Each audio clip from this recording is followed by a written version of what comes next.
Ito, bilisan na natin para makarami tayo ngayong gabi. Ito yung sa taxonario.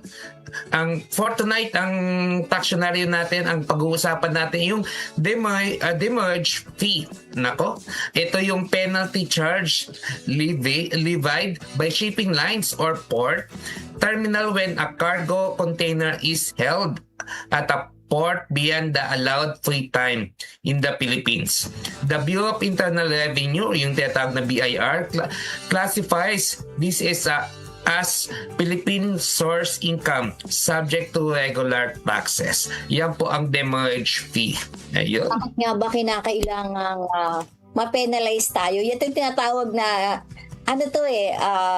demurahe, sabi ng mga... Demurahe sa Tagalog. Oo. So, bakit nga ba kinakailangan pumila? Napakatagal ma-release yung goods, napakatagal ma-release din yung mga dokumento. So, even mga practitioners na, nandiyan dyan ka, partner Randy, yung mga custom brokers, sila halos yung gumagamit bali niyang demurrage fee na tinatawag.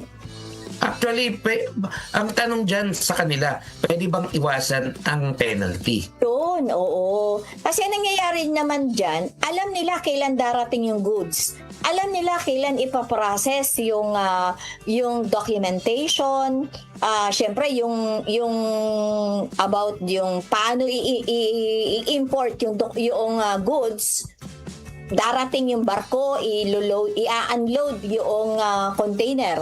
So, bakit nga ba laging nangyayari nakapending yung goods, nakapending din yung container, hindi ma-release. Hindi ba sila pwedeng maging katulad din ng ng BIR na merong, let's say, deadline, 2550Q, deadline every quarter of the following, let's say, January to March, you need to file on time, April 25, di ba?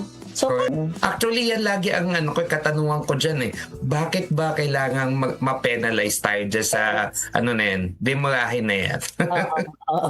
Anyway. Alamin natin ng mga taga-custom.